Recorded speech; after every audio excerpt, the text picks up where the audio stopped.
10월 19일 목요일 열왕기상 18장 16절로 29절 갈멜산에서의 대결입니다.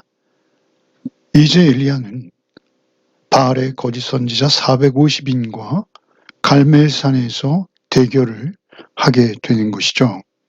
바알이 무엇인지 그리고 하나님은 누구이신지가 드러나기 시작하는 것입니다. 먼저 갈멜산에서의 대결에 관해 16절로 20절을 읽겠습니다. 오바댜가 가서 아합을 만나 그에게 말하매 아합이 엘리야를 만나러 가다가 엘리야를 볼 때 아합이 그에게 이르되 이스라엘을 괴롭게 하는 자여 너냐? 그가 대답하되 내가 이스라엘을 괴롭게 한 것이 아니라 당신과 당신의 아버지의 집이 괴롭게 하였으니 이는 여호와의 명령을 버렸고 당신이 바알들을 따랐음이라. 그런즉 사람을 보내 온 이스라엘과 이세벨의 상에서 먹는 바알의 선지자 450명과 아세라의 선지자 400명을 갈멜산으로 모아 내게로 나오게 하소서. 아합이 이에 이스라엘의 모든 자손에게로 사람을 보내 선지자들을 갈멜산으로 모으니라.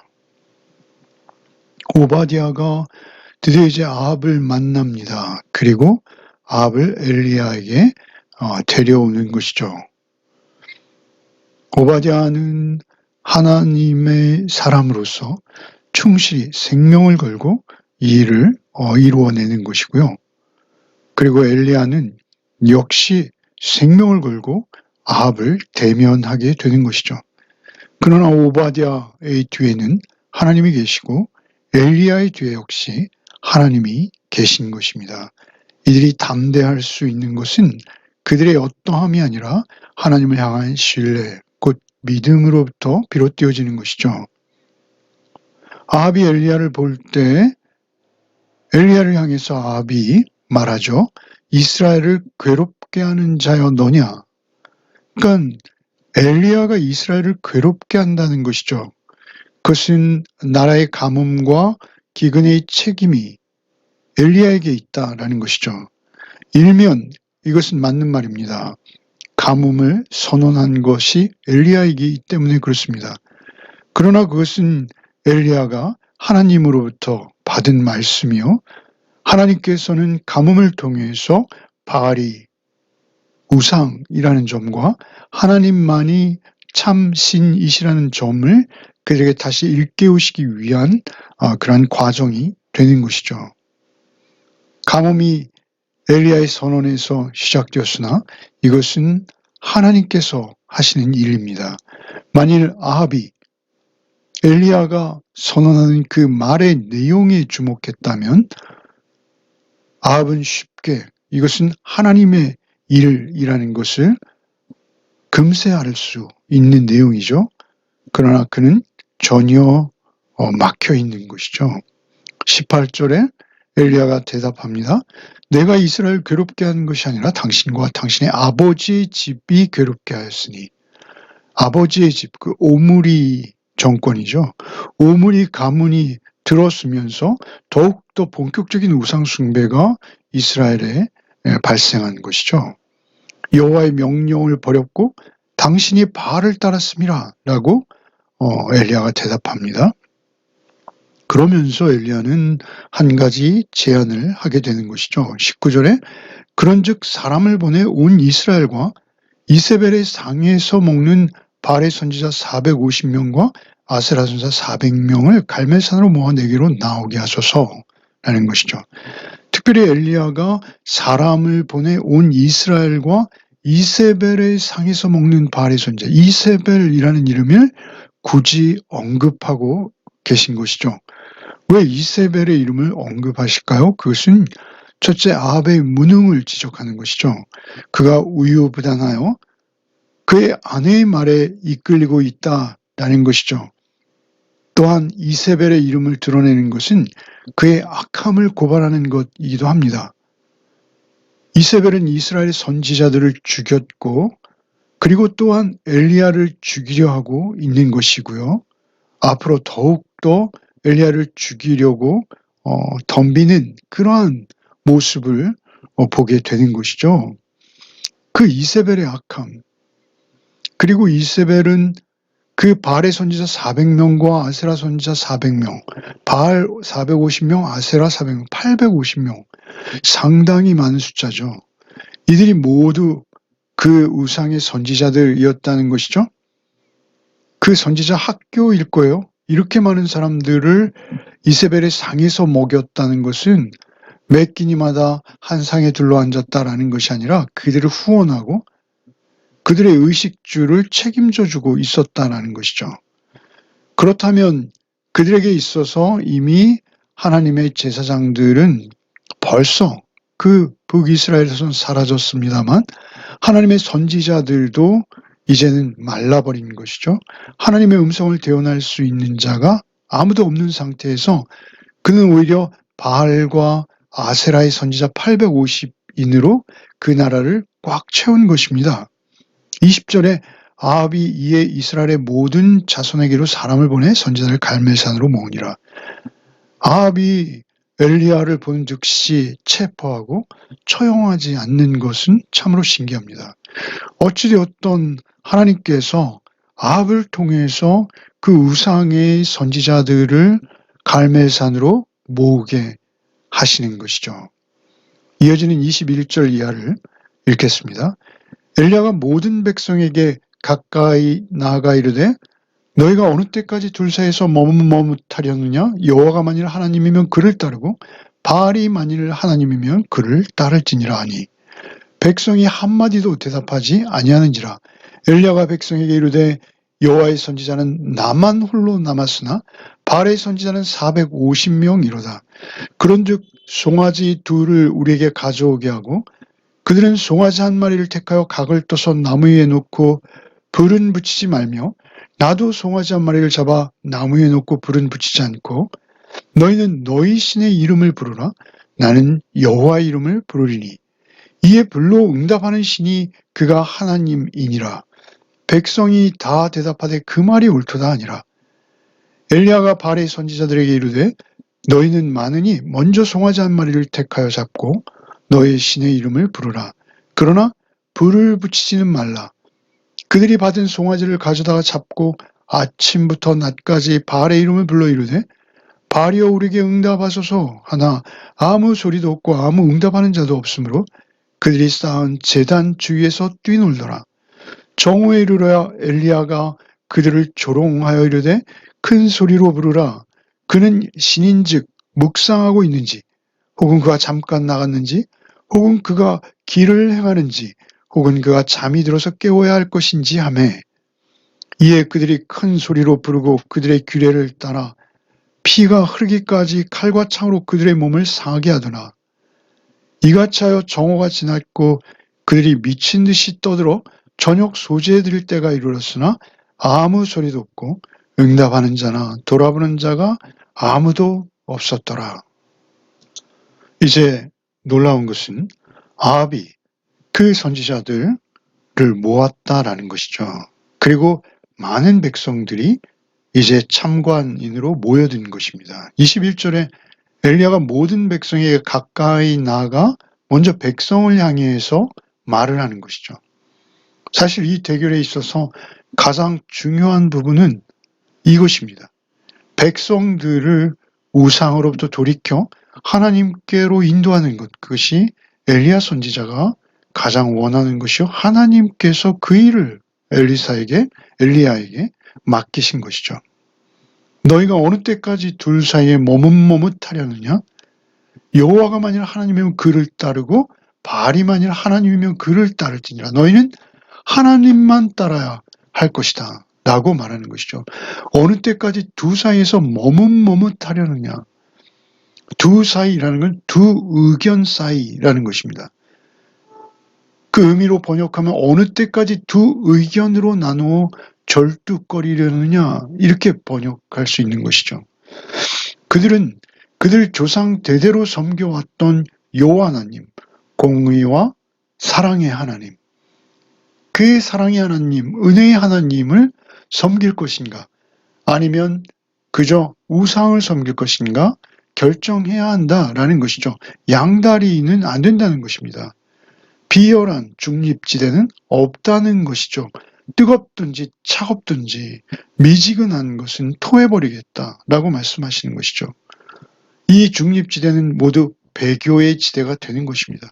중립은 없습니다. 중간은 없습니다. 하나님이든지 바알이든지 둘 중에 하나를 택하라라고 추궁하는 것이죠. 그런데 놀라운 것은 백성들이 엘리야의 이 추궁에 한마디도 대답지 아니하는지라 21절에 그들의 반응이 기록되어 있습니다. 사실 이 장면은 익숙하죠. 여호수아에 보면 여호수아서 24장 16절 이하에 여호수아가 너희가 하나님과 다른 신 중 과연 누구를 섬길 것인지 결정하라 이렇게 요구할 때 백성들이 즉각 다른 신을 섬기다니 말이 되는가? 여호와가 우리 하나님이시다 라고 응답하는 모습을 볼 수 있습니다. 그런데 이 시대, 아합의 시대의 백성들은 아직까지 바알을 겸하여 섬기려는 어정쩡한 상태, 바알도 섬기고 하나님도 섬기겠다는 그러한 배교의 불신앙의 자리에 있었다라는 것이죠. 그러자 이제 엘리야가 백성들에게 제안하는 것이죠. 22절에 나는 홀로 남았다. 그러나 바알의 선지자는 450명이 아니냐? 그들 450명 대 나 홀로 이렇게 대결하겠다. 이것은 기도의 대결이죠. 제안하는 것이죠. 송아지를 한 마리씩 각각 택해서 나무 위에 올려놓고 하늘에서 불이 내려와서 그 제물을 받는 신이 진짜 신인 것으로 결정하자라고 제안하자 그들이 그 말이 옳도다라고 전적으로 동의하는 것이죠. 바알의 선지자들은 아마 동의하고 싶지 않았을 것입니다. 숫자와 세력으로 밀어붙이고 싶었을 것이죠. 그러나 이 제안에 백성들이 동의하자 할 말이 없는 것이죠. 공의와 사랑의 하나님을 따를 것인지 우상을 따라 그 덧없는 것들을 계속 쫓을 것인지 그렇게 머뭇거리지 아니하고 택하라라는 것이죠. 특별히 24절에 너희는 너의 신의 이름을 부르라 나는 여호와의 이름을 부르리니 이에 불로 응답하신 그가 하나님이니라 라고 제안하는 것이죠. 그래서 백성이 다 옳도다라고 말하는 것이죠. 여기서 우리가 주목할 것은 너의 신의 이름을 부르라 나는 여호와의 이름을 부르리니 이름이 있다는 것이죠. 이름은 단순한 개인의 호칭이 아닙니다. 그 이름 안에는 그의 인격, 그의 본질, 그의 특성이 담겨 있는 것이죠. 그 이름을 들으면 그 이름 자체가 그 존재를 대변하고 있는 것입니다. 이름과 존재는 뗄래야 뗄 수 없는 관계인 것이죠. 그래서 상대방의 이름을 부른다라는 것은 그 존재의 응답을 요구한다라는 것입니다. 그렇게 요구할 때 불로 응답하는 신이 참신이다라는 것이죠. 바알은요, 자연력을 지배하는 신으로 그들이 알고 있습니다. 비도 오게 하지만 태양과 불의 신이었어요. 그래서 가나안의 신들 중에 바알은 태양과 불의 신으로 대변되어지기도 하는 것이죠. 바알이 참신이라면 그의 전공 분야인 거예요. 태양과 불을 내리는 것. 그런데 바알은 그 전공조차도 제대로 하지 못하는 것이 곧 증명되어지겠죠.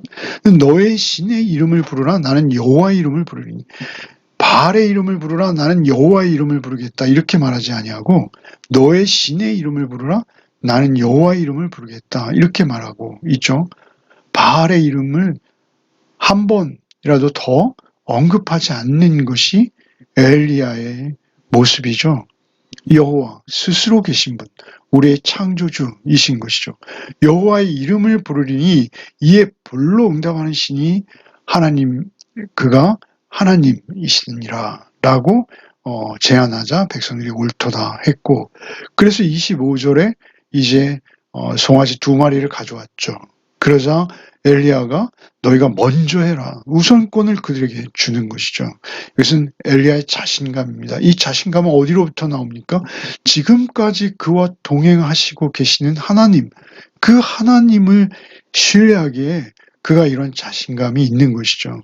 그들이 아침부터 그 제사를 드리죠. 26절에 보면 제단 주위에서 뛰놀더라 라고 기록하고 있는데, 이 뛰논다라는 것이 히브리어로는 우리가 앞서 보았던 21절에 너희가 둘 사이에서 머뭇머뭇하려느냐, 머뭇머뭇하다, 뛰놀다, 이것은 마치 절뚝발이처럼 절뚝거리면서 급하게 뛰어오르는 그러한 모습을 드러내기도 하는 단어라는 것이죠. 그렇게 주위에서 뛰놀더라, 뛰놀고 있었어요. 그런데 정오에 이르러서 엘리야가 그들을 조롱하죠. 그들이 저녁 소재까지 뛰놉니다. 그러면 하루 종일이라는 것이죠. 아침부터 그들이 해가 뜰 때부터 저녁 소재까지 계속 뛰놀고 있는 거예요. 그래서 엘리야가 조롱하는 것이죠. 엘리야가 어떻게 말합니까? 여기 27절에 큰 소리로 부르라. 그는 신인즉 묵상하고 있는지, 혹은 그가 잠깐 나갔는지, 혹은 그가 길에서 행하는지, 혹은 그가 잠들어서 깨워야 할 것인지 큰 소리로 좀 불러봐. 그들이 이미 큰 소리로 부르고 있어요. 그런데 더 큰 소리로 부르라는 것이죠. 큰 소리, 신인즉, 신이 아니라는 것입니다. 큰 소리로 부르라. 그는 신인즉, 그 이어지는 내용이 절대 신이라면 필요 없는 그러한 모습들이죠. 불가능한 모습들이죠. 그가 신인즉 묵상하고 있는지, 그가 묵상하고 있다. 이 조롱이죠. 그 선지자들이, 자기의 선지자들이 발버둥 치면서 기도하고 있는데 그는 묵상하고 있다? 말이 안 되는 것이죠. 잠깐 나갔는지, 나간다는 것은 잠깐 자리를 옮겼다는 것이죠. 좀 쉬려고 물러갔다는 뉘앙스입니다. 그러지만 신이 쉰다는 거? 이 무슨 말입니까? 굉장히 우스운 조롱입니다. 이것은 개그이고 조크입니다. 잠깐 자리를 옮겼는지, 좀 쉬려고 물러왔는지, 하나님은 피곤치 않으시며 곤비치 않으시죠.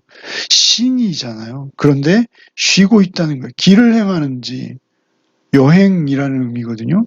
그가 여행을 떠나서 지금 자리를 비웠는지, 하나님은 무소부재하십니다. 혹 잠들어서 깨워야 할지.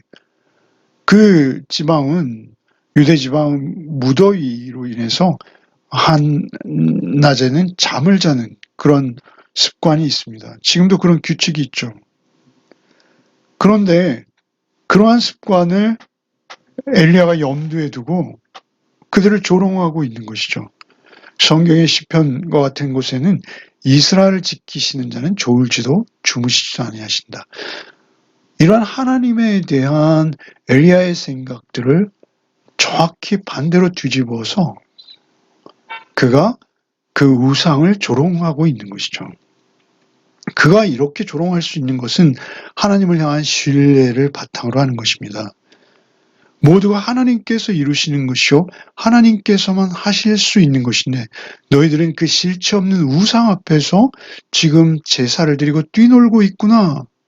우상을 조롱하는 것이죠. 28절에 이에 그들이 큰 소리로 부르며 그들의 규례를 따라 피가 흐르기까지 칼과 창으로 그들의 몸을 상하게 하였더라. 그들의 규례는 무엇입니까? 우상 숭배하는 규례. 그것은 신을 감동시키면 신이 응답하실 것이다 라는 어떤 그런 우상 숭배하는 자들의 이교적 관념입니다. 그래서 피가 흐르기까지 스스로 자해하는 그러한 모습들이 많이 있어요. 우상 숭배하는 자들 속에. 그 자해와 고행을 하면 신이 감동해서 그것을 공로로 인정해주고 그들을 만나준다라는 그런 식의 논리인 것이죠. 그래서 그들의 규례를 따라 피가 흐르기까지 칼과 창으로 그들의 몸을 상하게, 지성이면 감천이라는 것이죠. 그러나 그것은 처음부터 없는 신이었고 우상이었던 것이죠. 29절에 이같이 하여 정오가 지났고 그들이 미친 듯이 떠들어 저녁 소재 드릴 때까지 이르렀으나 아무 소리도 없고 응답하는 자나 돌아보는 자가 아무도 없더라. 그럴 수밖에 없는 것이죠. 그렇게 우상을 쫓아 살아가는 인생이 얼마나 허무한지를 오늘 본문은 우리에게 보여주고 있는 것입니다. 그 우상과 하나님 사이에서 머뭇머뭇하고 있는 이스라엘 백성들을 향한 엘리야의 질책이 쩌렁쩌렁 울려 퍼지고 있는 것이죠. 잠시 기도하겠습니다. 하나님께서는 하나님의 이름으로 살아계신 하나님이심을 믿습니다. 하나님의 이름 안에 깃든 하나님의 성품, 하나님의 인격을 우리는 진리로 믿습니다. 주님, 오직 살아계신 하나님만을 온전히 의지하여 우리 오늘 하루도 두 사이에서 머뭇거리는 세상 사회와 세상과 하나님 사이에서 머뭇거리는 자가 아니라 오직 하나님만을 온전히 신뢰하며 믿고 의지하여 하나님의 성품을 드러내고 나타내는 자로 살게 하여 주시옵소서. 오직 주께서 베푸신 은혜만을 힘입어 주의 사랑받은 자답게 그 사랑 증거하는 자로 그 불의와 사랑이 말라버린 이 세상 속에서도 언제나 하나님의 은혜 받은 자답게 오늘 하루를 살아내게 하여 주시옵소서. 우리의 힘과 능으로 할 수 없사오니 오직 성령께서 오늘 하루도 우리의 삶을 인도하여 주옵소서. 예수 그리스도 이름 받들어 기도하옵나이다. 아멘.